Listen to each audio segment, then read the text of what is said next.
악한 것을 생각지 않으며, 사랑은 악한 것을 생각지 않으며, 그런 제목으로 계속해서 하나님 말씀 전하겠습니다. 신앙생활은 결국 사랑 회복입니다. 사랑 배움, 사랑 나눔, 또 그 사랑은 자라야 됩니다. 갈라디아서 5장에 나오는 성령의 9가지 열매는 결국 하나의 열매로 말해보라 그러면 결국 사랑입니다. 사랑. 율법의 완성도 사랑입니다. 하나님 사랑, 이웃 사랑. 평생 신앙생활을 했는데 사랑이 없다면 마당 뜰만 밟은 것입니다. 지금까지 여기까지 여러분들이 신앙생활 하면서 왔는데 사랑이 없으면 여러분이 그동안 오늘 여러분이 읽은 구제하고 불사르게 내 몸을 내어주고 모든 것을 다 했을지라도 하나님은 nothing이라고 얘기합니다. 내가 너를 도무지 모른다고 얘기합니다. 그래서 우리가 읽은 고린도전서 13장은 사람의 방언과 천사의 말을 할지라도 사랑이 없으면 소리나는 구리와 울리는 꽹과리가 된다고 얘기했습니다. 여러분, 사랑이 없어도 예수 안 믿어도 방언도 할 수 있고 천사의 말을 할 수 있다는 거예요. 다 할 수 있다는 거예요. 근데 이거는 종교 행위예요. 우리 그리스도인들이 하는 방언, 우리만 하는 줄 아세요? 천주교 사람들도 하고, 자, 아프리카에 가면 그 사람들 주술을 외우는데 방언을 해요. 산을 옮길 만한, 때로는 믿음이 있을지라도 사랑이 없으면 내가 아무것도 아니에요. 내가 내게 있는 모든 것으로 구제하고 내 몸을 불사르게 내줄지라도 사랑이 없으면 내게 아무 유익이 없느니라. 결국 신앙생활은 뭐예요? 사랑이 있느냐 없느냐 이 문제로 기결이 됩니다.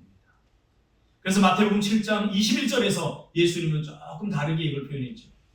나더러 주여 주여 하는 자마다 다 천국에 들어갈 것이 아니요 다만 하늘에 계신 내 아버지의 뜻대로 행하는 자라야 들어가리라. 결국 아버지의 뜻이 뭐냐? 아버지의 뜻대로 행하는 자가 천국에 들어가는데 아버지의 뜻은 뭐냐? 그것은 요한일서에 분명히 밝히고 있지만 아버지의 뜻은 사랑. 우리가 사랑의 사람이 돼요. 계속해서 우리가 사랑에 관해서 살펴보고 있습니다. 왜냐하면 우리는 사랑에서 자라야 하기 때문입니다. 오늘 우리가 다룰 사랑의 부분은 바로 사랑은 악한 것을 생각하지 아니하며입니다. 우리는 악한 것을 싫어하면서도 여전히 악함 속에 살아가고 있습니다. 왜냐하면 인간은 본래 악하게 태어나기 때문입니다. 그래서 기독교는 성악설입니다. 죄를 지어서 죄인이 아니라 아담의 원죄로 말미암아 우리는 죄인으로 태어나게 되는 것입니다. 그래서 누가 가르쳐주지 않아도 우리 마음과 영혼은 이미 죄로 물들어 있습니다. 죄를 싫어하면서도 죄를 짓고 살아갑니다. 죄를 싫어하면서 죄를 계속 짓게 되는 메커니즘은 바로 자기 합리화이기 때문입니다. 그렇죠? 죄를 지으면 안 되잖아요. 우리 다 알고 있잖아요. 그래도 죄를 짓잖아요. 이거 못 견뎌 하는 거예요. 우리 마음이, 우리의 영혼이. 그래서 우리는 합리화를 합니다. 어쩔 수 없었어. 어떻게 죄 짓지 않고 살아? 죄 짓지 않고 사는 사람이 누가 있어? 이렇게 죄에 대해서 자꾸 상대화를 시키면서 죄가 주는 죄책에서 조금이나마 자유하려고 합니다. 그럴듯하지만 성경에서 말하는 것은 아닙니다. 죄의 해결 방법이 아닙니다. 자, 그러면 우리가 예수님을 믿으면서 이 죄로부터 해방되었다고 하는데 그러면 도대체 우리는 어떻게 이 부분을 이해해야 합니까? 정말 여러분 죄로부터 해방되었습니까? 죄로부터 해방됐다는 건 죄로부터 묶이지 않았다는 거예요. 죄가 가지고 있는 그 끈끈한 그 죄의 속성들에 우리가 묶여서 살지 않는다는 거예요. 정말 여러분 그렇습니까? 우리는 더 이상 죄인이 아니고 예수를 믿음으로 의인이 되었습니다. 그러므로 우리는 죄 짓지 않는 수준의 사람으로 구원받은 것이 아니라 죄로부터 해방이란, 죄를 지어도 죄에 대한 회개로 용서받을 수 있는 수준의 사람으로 우리를 구원하셨습니다. 왜 그렇게 구원하셨을까요? 죄에 묶이지 않고 죄로부터 자유로울 수 있게 하기 위해서. 그러니까 죄를 짓고 회개하지 않으면 죄에 묶이게 되어 있습니다. 그래서 회개가 필요한 것은 그 죄가 가지고 있는 속성, 우리를 올가맵니다. 그 죄로부터의 속성에서 자유함을 누리게 하기 위해서 예수님이 십자가에 죽으시고 우리의 죄를 다 사해 주셨습니다. 그리고 우리는 그 십자가의 의지에서 우리의 잘못을 용서받을 수 있는 수준의 사람이 된 것입니다. 저는 깐난쟁이가 벌써부터 떠드네. 엄마 교육을 좀 시켜야 되겠네. 너 시온이는 그래도 한돌 되면서 떠들었어. 벌써 사람 구실을 하는데. 사도 바울은 죄를 정하는 정죄의 법이 사라졌다라고 말합니다. 자, 우리가 죄를 지으면 교도소에 가죠. 왜 가요? 법이 없다면 안 가요. 그렇죠? 그러니까 법의 조항들이 우리를 올가매는 거예요. 제가 얘기했잖아요. 제가 파출소 앞에서 침을 뱉었다가 경범죄로 처벌받았다고. 3만 원짜리 딱지 끊었어요. 그 전에는 없었어요. 근데 갑자기 생긴 거예요. 법의 조항이 우리를 정죄하게 만들고 너 죄인이야 라고 말하는 거예요. 그런데 예수님께서 이 율법의 조항을 어떻게 해요? 완성한 거예요. 완성. 율법의 조항을 없앤 게 아니라 이 율법의 조항을 어떻게 완성했느냐? 사랑으로 완성한 거예요. 그래서 예수님은 율법의 완성은 사랑이라고 말합니다. 자, 허윤희 집사님이, 내가 경찰이고 허윤희 집사님이 침을 탁 뱉었어요. 내 앞에서. 그럼 제가 허윤희 집사님을 데려다가 법은 법이니까 3만 원 내세요. 그렇게 할까요? 이렇게 믿을 일이 없어요. 저 안 해요. 내가 어떤 사람으로. 우리 교회 성도인데 내가 집사님 빨리 숨어요. 저기 가서. 자, 죄를 숨겨준 게 아니에요. 사랑의 마음이 크면 죄가 보이지 않는다는 거예요. 자, 예수님도 우리를 보는 방식이 비슷해요. 우리가 나쁜 짓 하고 죄를 짓지 않았기 때문에 우리를 사랑하는 게 아니에요. 율법보다 율법의 완성은 사랑이라는 거예요. 율법이 왜 필요하냐? 사랑을 가르쳐주기 위해서 율법을 우리에게 보여주신 거예요. 그런데 이 죄는 여전히 구원받은 우리 앞에서 강력하게 도전합니다. 구원의 기쁨과 감격을 누리지 못하게 방해합니다. 저희가 참 인천에 있을 때 개척교회 할 때 힘들 때 돈을 모아갖고 우리가 뷔페 한번 가요. 젊은 애들 가서 뷔페 다 하면 다 맛있게 처먹고 아직도 미련이 남아서 뭐 하냐면 가방에다 싸요. 주모자가 김, 모, 은, 모, 화, 씨. 그걸 뭐 이렇게 싸요. 그러면 보람 집사도 왜 웃어? 너도 쌌잖아. 민지 집사 다 가방에다 싸요. 그래 집에 와가지고 2차를 또 버려요. 그 죄잖아요. 범죄이잖아요. 근데 어느 누구 하나 그것에 대해서 꼬집는 사람이고, 야, 그렇게, 야, 보라고 그렇게 숨기면 다 걸려. 이렇게 쌓여야 되면 다 꼬집을 내준다. 여러분, 이게 사랑이에요. 사랑은 법을 뛰어넘게 되어 있어요. 자꾸 법하는데 여러분, 법 너무 좋아하지 마세요. 제가 법을 공부해 보니까요, 법은 최소한의 규칙이에요. 법이 자꾸 늘어나면 그 집은 지옥이 됩니다. 우리 집도 애들을 사춘기 때 통제하느라고 예를 들면 법을 7시까지 들어오고 공부 1시간 하고 쉬고 게임 1시간 하고, 이거 굉장히 잘 돌아가는 집안 같죠? 아니에요. 무책임한 집안이고 무관심한 사람들이 그렇게 하는 거예요. 사랑이 있어야 돼. 사랑. 믿어줘야 돼. 믿어줘야 돼. 신뢰해줘야 돼. 이 죄는 우리가 구원받아서 의인이 됐음에도 불구하고 계속해서 우리에게 죄짓게 만들어요. 왜 그래요?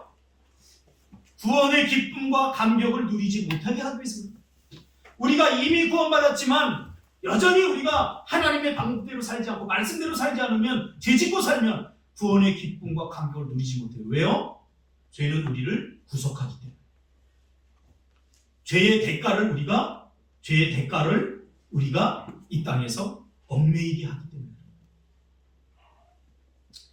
그러므로 우리는 이미 구원받았지만 아직 구원의 완성의 단계에 이른 것이 아니기에 여전히 예수님이 다시 재림주로 오셔서 구원을 완성하기 전까지는 여전히 죄의 실체라기보다는 죄의 잔상들과 싸워야 돼요. 제 이 말을 잘 오해 없이 들어야 돼요. 예수님이 이루신 구원이 잘못됐다, 아직 완성되지 않다, 그 말이 아니에요. 왜 그런지에 대해서 우리 성도들은 다 알죠. 근데 가끔 우리 성도가 아닌 분이 와서 이 설교를 듣고는 와, 구원론이 잘못되지 이렇게 할 수 있어요. 왜냐하면 구원의 완성은 예수님이 재림해야 시간적으로 다 완성이 되는 거예요. 그런 의미에서 예수님이 이루신 구원이 부족하다 그 얘기가 아니라 시간상으로 예수님이 재림해야 이 구원이 완전히 완성이 이루어지기 때문에 예수님이 재림을 안 했기 때문에 여전히 우리는 이미 구원받았지만 아직 완성되지 않은 그런 already와 not yet 사이에 있다. 이미 구원받았지만 아직 완성되지 않은 그 사이에 있다. 그래서 우리가 지금 싸우는 것은 사실 죄의 실체라기 하기보다는 죄의 잔상들입니다. 왜냐하면 죄는 이미 예수님께서 십자가에 다 해결해 주셨어요. 십자가에서 예수님은 죄를 완전히 다 죽여버렸어요. 남아있는 죄가 없어요. 여전히 우리 안에는 죄의 습관들, 죄된 생각들, 죄된 습성들이 잔상으로 남아요. 여러분 환상지통이라는 말 들어봤죠? 환상지통.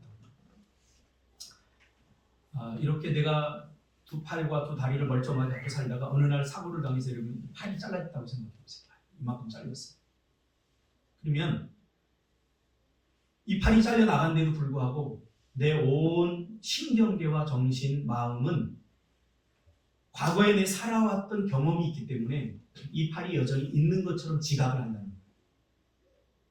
그래서 뭔가 이렇게 오면 이렇게 피해요. 없는데도.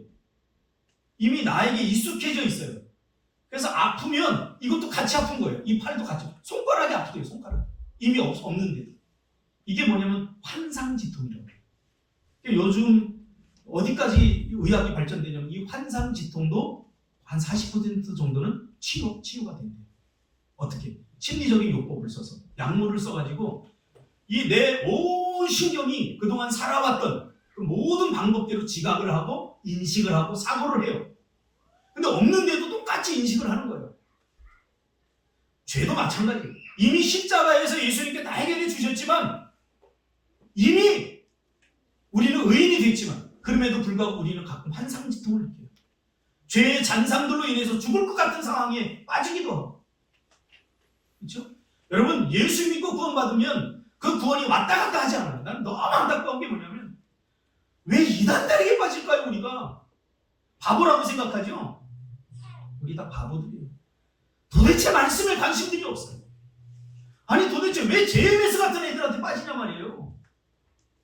말씀에 서 있지 않으면 누구나 다 혹하고 넘어가요. 여러분들 아닐 것 같아요.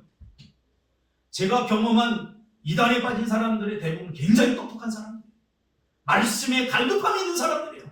우리처럼 무관심한 사람들이 아니에요. 근데 말씀에 자꾸 말씀을 듣다 보니까 이 현대 교회에서, 이 기존 교회에서는 말씀에 대해 잘 안 가르쳐 주는 거예요. 그러다 보니까 그럴듯하게 자꾸 들려오니까 거기에 빠지는 거예요. 그러니까 우리가 정신 차려야 돼요, 여러분들. 이미 구원받았지만 아직 완성되지 않은 대부분 우리 그리스도인들은 말씀에 좀 관심이 없어. 그래서 굉장히 왜곡되고 잘못된 복음 내지는 무관심의 그 종교적 성향이 짙어. 기독교는 여러분 종교가 아닙니다. 기독교는 생명, 예수 그리스도의 생명 그 자체입니다. 우리가 믿는 하나님은 추상적인 분이 아니며 실제 존재하고 우리의 삶과 밀접하게 관련이 있습니다. 우리 예수 믿는 성도들은 하나님의 말씀으로 우리의 삶을 해석해 나가고 우리의 삶의 방향을 정하고 무엇이가 결단하고 선택하고 판단할 때 하나님의 말씀이 중심이 되어야 됩니다. 사람들의 경험, 사람들의 조언이 아니라 하나님의 말씀이 우리의 선택과 결정의 중심이 됩니다. 그렇다면 여러분도 정말 그렇게 하고 있냐 그 말이죠. 그렇게 해야 되는 줄 알면서도 그렇게 하지 못한다는 것은 믿음이 아닙니다. 우리가 너무 멀리 가 있어요. 제대로 믿어보세요. 적당히 믿는 것이 더 힘들어요. 제대로 믿어보세요. 제대로. 정말 하나님께서 나를 굶기시게 하느냐? 정말 하나님께서 나를 여기서 끝장내게 하시느냐? 절대 아니에요. 제가 증인이지. 그래서 한국에서 30년 동안 선교하고 선교를 마치고 떠나면서 그 외국의 선교사님이 남긴 말, 이 말이 저에게 개척의 모토가 됐어요. 그리고 앞으로 평생도 마찬가지예요. 한국교회 성도들은 생각하는 것은 불교적이고 삶의 방식은 유교적이며 급할 때만 하나님을 찾는 것을 보면 샤머니즘이죠.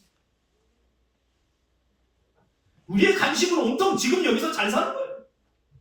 행복하게 살기 위해 돈이 제일이다. 이거예요. 하나님 앞에서 솔직해져야 돼요. 그러니 우리의 믿음이 건강할 수 있나요? 그러니 우리가 제대로 믿을 수 있나요? 여러분 인생에 예수를 제대로 믿은 적이 언제입니까? 믿고 싶은 것이 아니라 정말 믿어져서 예수께 내 인생을 걸고 믿은 적이 얼마나 되냐 그 말이에요.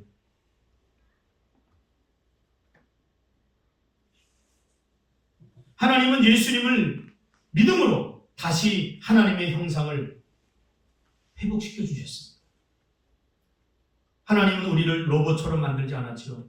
하나님의 형상을 따라 마음껏 생각하고 자기 의지로 결단하고 정서적으로 모든 것을 느끼도록 창조하셨습니다. 그리고 마음껏 자유할 수 있도록 우리를 만들어 주셨습니다. 왜냐하면 자유가 없으면 행복이 없기 때문에.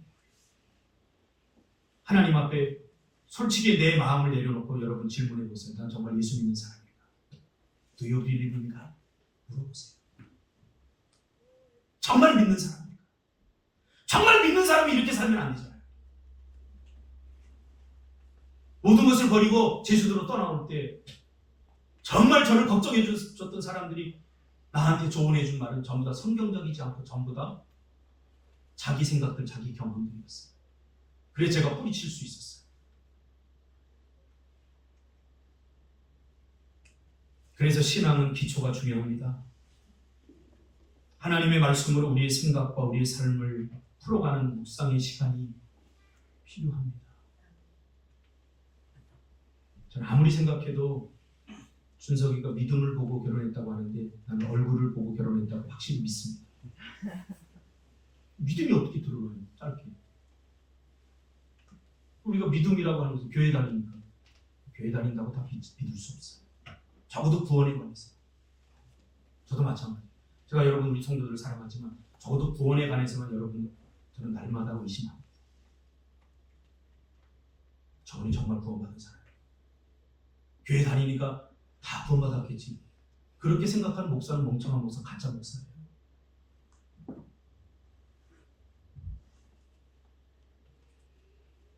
자, 그러면 이러한 배경을 가지고 한번 오늘 본문을 해석해 볼까요?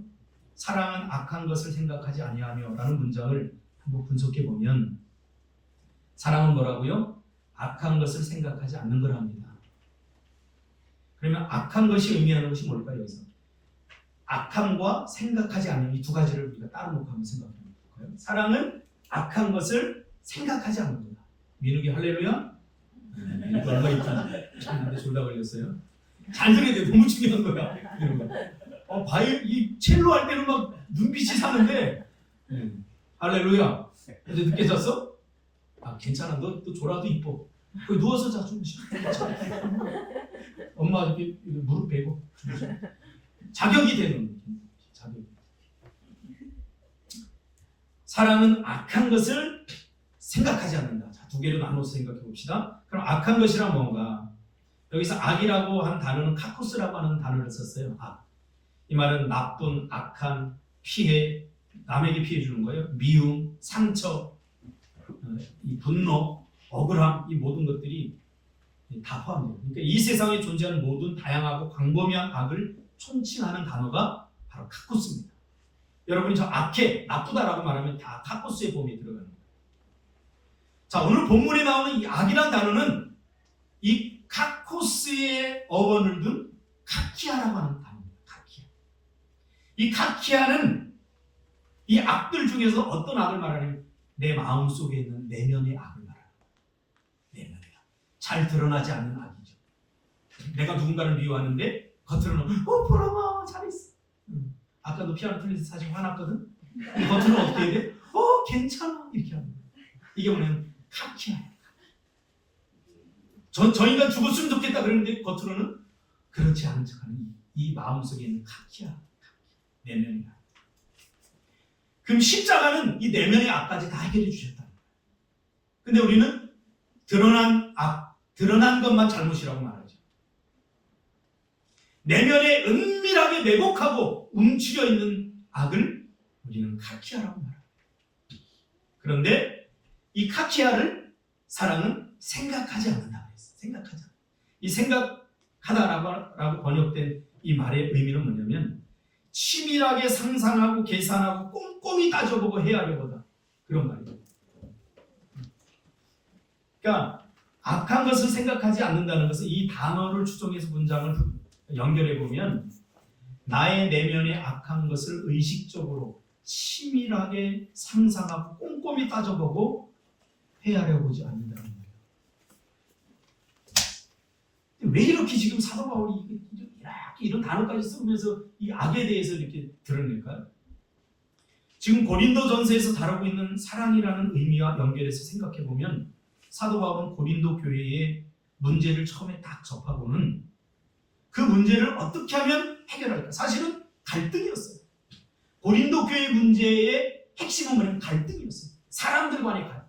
그러니까 고린도 교회의 문제는 고린도 교회에 속해 있는 성도들의 문제였던 거죠. 더 정확히 말하면 성도들 간의 갈등이었어요. 갈등이었어요. 이것을 어떻게 해결해야 할까를 놓고 계속 고민하고 기도하던 중에 사도 바울이 하나님으로부터 들은 해결책은 뭐냐면 결국 이 문제의 핵심에는 사랑이 없기 때문이다 라고 해결책을 들은 거예요. 사랑이 없기 때문이다. 그럼 너희들 단순히 사랑하라 이렇게 말하면 안 되잖아요. 그러니까 저 같으면 기도할 때 물었을 거예요. 하나님 그러면 뭐가 사랑이에요?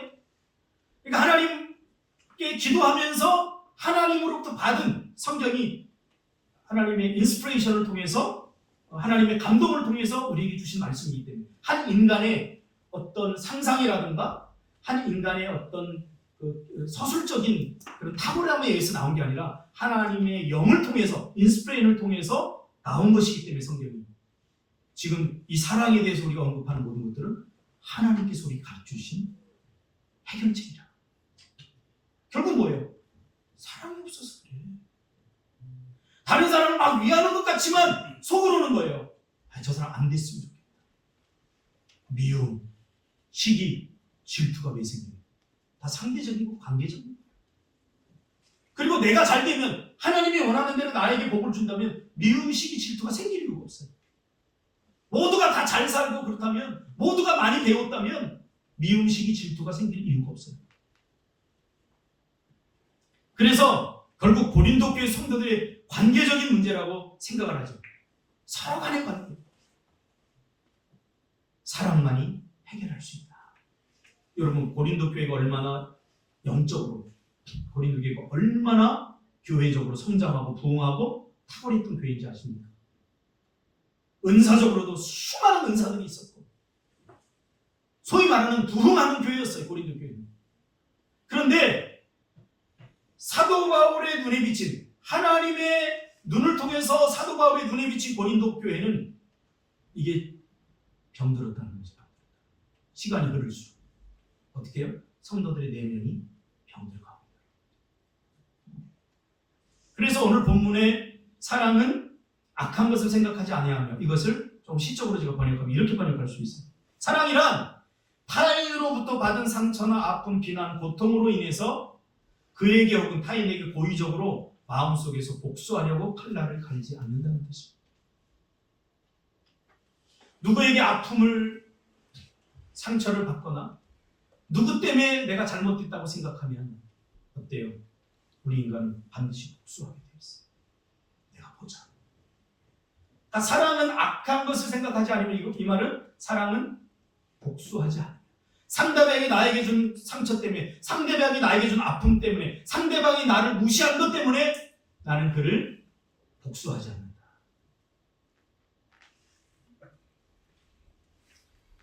어떻게 이 내면의 악은요, 어떤 식으로 공격하냐면 은밀하게 공격해요.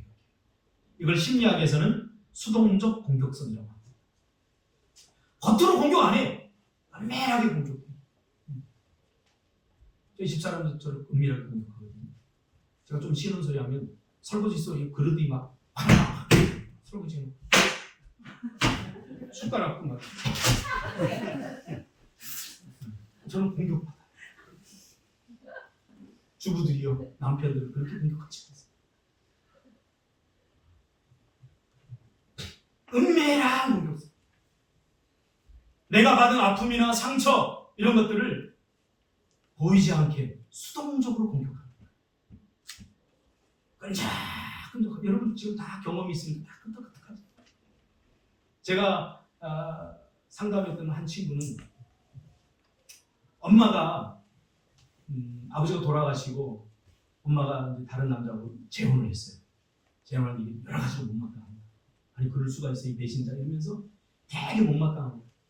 그러니까 이 아이가 여자아이인데 엄마를 괴롭히기 시작합니다. 성격도 내향들이 좀 많이 하는 수동적으로 보는 거예요. 엄마가 제일 안 좋아하고 싫어하는 게 뭘까를 어떻게 지금 악한 것을 생각하는 거예요. 분석하고 찾아내고 상상하고 그리고 계획하고서 실제적으로 하는 거예요. 엄마가 제일 걱정하는 건 뭐냐면 이 아이가 밤늦게 들어옵니다. 아무 얘기도 안 하고 밤늦게 들어옵니다. 그러니까 이 아이는 아무것도 할 것도 없는데 방거리를 헤매고 다니는 거예요. 헤매고 다니고 엄마가 야 너 왜 안 들어와? 전화도 안 받아요. 걱정하면 거기에 희열을 느끼는 거예요. 그러니까 엄마 왜 결혼해서 아직 안 해? 이렇게 할 용기는 없기 때문에 수동적으로 공격해요. 내가 아무리 툴을 뽑으라고 해도 안 뽑는 것은 명규리가 나를 수동적으로 공격해요. 그래 내 집 앞에 불을 네가 한번 뽑아봐라 이거지. 나는 목사님에게 함부로 할 수 없으니까 한번 당해봐라 그러면서 어제도 내가 네이클로버를 거의 1획 한 평 정도 내가 뽑아봤어요. 교묘하게 공격하는 거예요. 그러니까 이 고린도 교회의 성도들 안에는 이런 것들이 은밀하게 존재하니까 여러분 따뜻하겠어요? 교회가? 이 교회는 차가워. 그러면 일단 차가운 이유의 절반은 내 몫이에요. 내 몫이에요. 결국은 이런 것들이 연합과 일치를 이루지 못하게 하는 거죠. 사단이 주로 쓰는 방법이에요. 좋은 것만 생각하고 계획하고 꿈꿔도 짧은 세상, 결국 자신도 힘들어지는 삶으로 전락하는 거죠.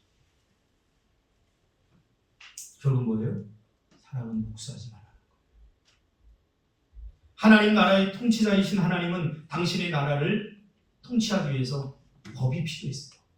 그래서 입법하셨죠. 그 입법의 원리에 의해서 통치를 하시는데 하나님이 만드신 법을 만드신 하나님은 입법하신 하나님은 구약에 뭐라고 얘기하냐면 눈에는 눈, 이에는 이. 자, 구약의 법, 율법을 우리가 들어가 볼까요? 누군가 나에게 한쪽 눈을 해하게 했으면 그 해하게 한 사람의 눈을 또 같이 빼는 거예요. 이게 동해보복법이에요. 동해. 내 팔을 저 사람이 나를 상하게 했다면 그 사람이 똑같은 팔을 자르는 거예요. 이게 동해보복법이라. 예수님께서는 구약에 이 동해보복법을 만들어 주셨어요. 근데 이 동해보복법의 원래 취지는 뭐냐면 복수금지법이에요. 왠지 아세요? 자, 준석이가 나한테 내 딱이라는데 어떻게 좀 따렸다고 생각해. 실감이 안 나니까 한번 때려. 그래요. 이거 안 넘어가네. 자, 준석 집사 내 뺨을 한 대 때렸어요. 그러면 나도 준석 집사의 뺨을 한 대 때리면 내가 풀릴까요? 절대 안 풀려요. 여러분이 경험하고 제가 경험한 바에 의하면 분이 풀릴 때까지 때려야 풀려요. 그래서 한 대 맞으면 나는 악한 것을 생각해요. 네가 나를 목살을 때려 네가? 이거 많이 컸네 이거.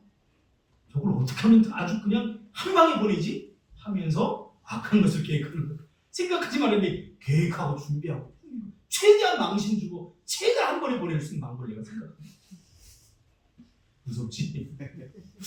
못해서 안 하는 거 아니야 나. 너 힘들게 할 수 있어. 한 달 동안 새벽 기도 인도해 그러면 끝나는데 어떻게? 그래서 최소한 니네들 그렇게 하지 말아라. 그래서 눈 하나를 상하게 했으면 그래 눈 하나 빼는 걸로 해라. 그러니까 이 동해보호법은 사실은 복수금지법이에요.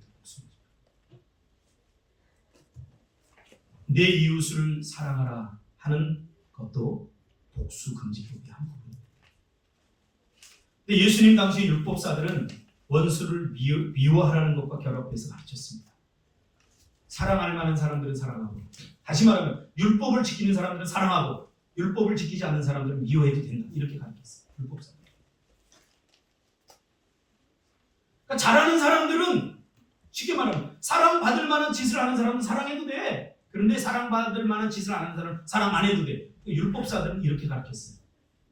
그러니까 예수님이 그걸 보고 저놈도 이상한 놈들이네. 저거 원래 법을 주신 취지가 그게 아닌데. 그래서 율법을 재해석했습니다. 예수님이 뭐라고요? 누구든지 사랑하는 사람만 사랑하면 그것이 무슨 유익이 있느냐. 자, 이방인들도 그렇게 하는 거예요. 그러니까 예수 믿지 않는 하나님의 통치 원리 안에 있지 않는 사람들도, 예수 믿지 않는 세상 사람들도 나를 사랑하는 사람을 사랑하는 것은 다 할 수 있다. 사랑할 만한 그런 사람을 사랑하는 것은 다 사랑할 수 있다. 우리가 그렇잖아요. 다 사랑받을 짓을 하는 사람만 사랑하죠. 정말 원수가 아니라 조금 밑보여도 거의 재수 없어 막 견딜 수 없어요. 그러니까 우리는 지금 율법주의적 성향이 굉장히 강한 사람들이에요. 사랑할 수 없는 사람을 붙들고 사랑하는 데까지 가요.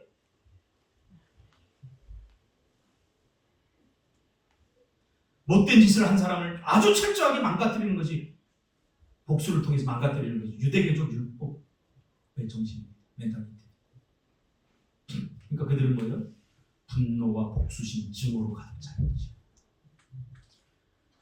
여러분 지금 팔레스타인에서 테러를 하는 사람들은 이렇게 세뇌된 사람들. 율법에 의해서. 야, 너희들 저 미국들 쟤네 지금 잘못하고 있잖아. 우리 땅을 빼앗고 있잖아. 잘못하고 있잖아. 그러니까 폭탄을 들고 가서 또 그들을 죽여도 돼. 분노를 느끼는 만큼 너는 뭐예요? 순교자가 되는 거야. 더 많은 사람을 죽일수록 너희들은 순교자가 돼. 그러니까 걔네들은 확신범들이에요. 확신범. 자기들이 그렇게 테러해서 죽으면 자기들은 천국에 가장 대접받는 사람이 된다고 세뇌를 당한 거예요. 여러분 신앙은 세뇌가 아닙니다. 여러분들 온전한 이성으로 생각해보세요. 정말 하나님이 없을 것 같아요?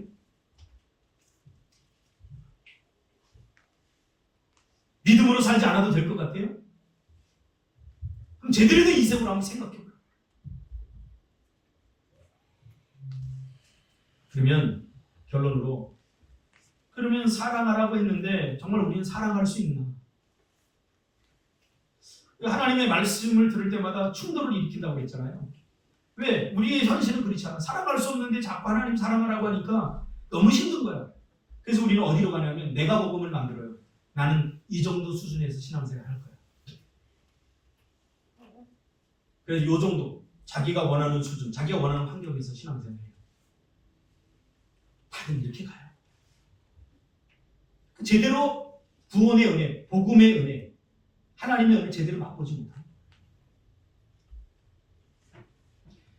하나님의 말씀을 과연 지킬 수 있는가? 그대로 살 수 있는가?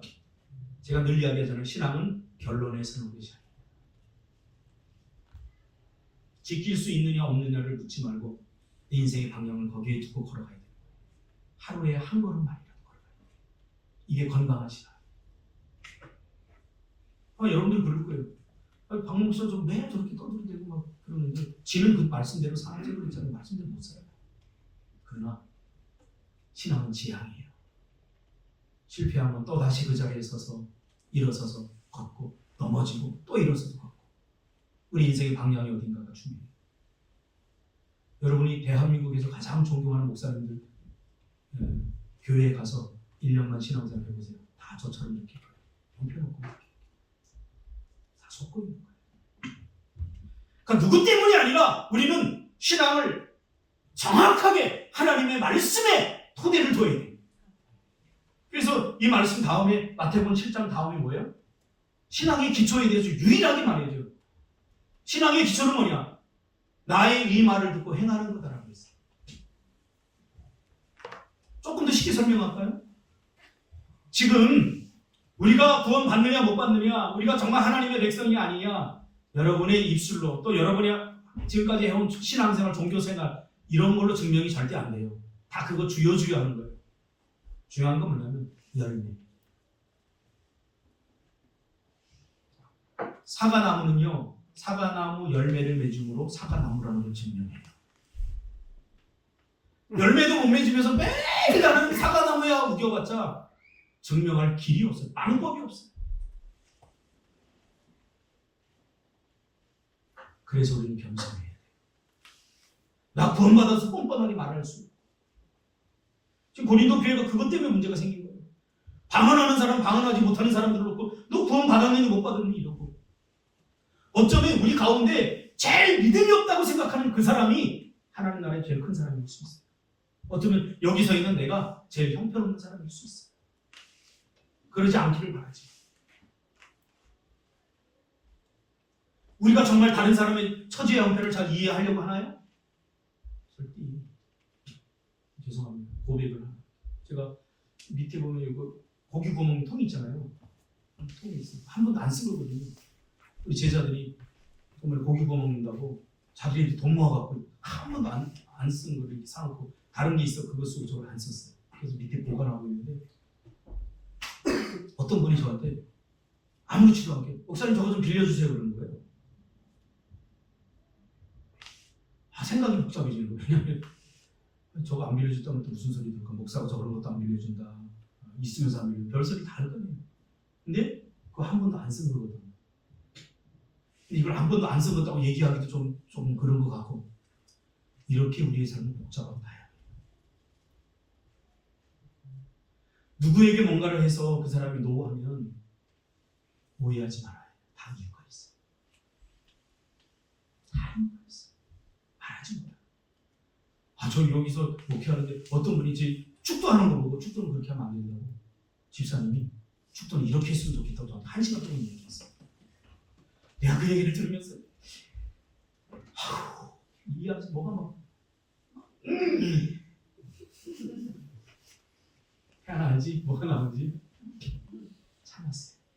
그리고 다 들었어요. 네, 내가 거기서 당신이 뭘 안다고 그래. 내가 목회를 내가 몇 년 동안 했는데 내가 더 잘 알지. 그렇게 말할 수 없어서 말하지 못한 게 아니에요. 그 한 영혼을 사랑하고 싶어서. 그렇게 버릇없이 뻔뻔하게 이야기하는 그 사람을 내가 품고 싶어서 제가 1시간 동안 다 들었어요. 그리고 내가 뭐라고 한 줄 아세요? 앞으로 그렇게 좀 하도록 제가 한번 애를 써볼게요. 그리고 3일 동안 제가 힘들었어요. 내 마음이 누군가에게 이해받기를 원한다면 먼저 여러분 누군가의 마음을 이해해보려고 하세요. 왜 그렇게밖에 할 수 없어요? 다 이유가 있어요. 예전에 황희정 선생님이 그랬대잖아요. 감나무가 이렇게 있는데 감나무가 자라서 담을 넘어가서 이쪽 사람이 우리 집 담을 넘어가 이 감은 우리 감이다. 이쪽 사람이 아니다. 이건 우리 나무가 여기 났으니까 우리 나무니까 우리 거다. 둘이 싸우는 거예요. 아무것도 아닌데. 그러니까 사랑하면 끝나는 거예요. 그러니까 얘네들이 싸우다가 황희정 선생님 딱 나타나니까 저분은 공평하니까 저분한테 물어보죠. 그러니까 이분이 그래요. 이게 나무가 이거 우리 거니까 이거 우리 거죠. 맞아 니네 거. 저 사람 아니죠. 여기 넘어갔으니까 이거 우리 공간이 있으니까 우리 거죠. 그것도 그 말도 맞다. 그러니까 얘네들이 뻥쳐. 뭐예요? 뭐가 맞는 거예요? 그것도 맞다. 이게 사랑이에요. 사랑이 없으면 모든 것이 오해가 되고 모든 것이 상처가 되고 모든 것이 아픔이 되고 모든 것이 고통이 되고 그러나 사랑하면 아무 일도 안 해요. 좋은 일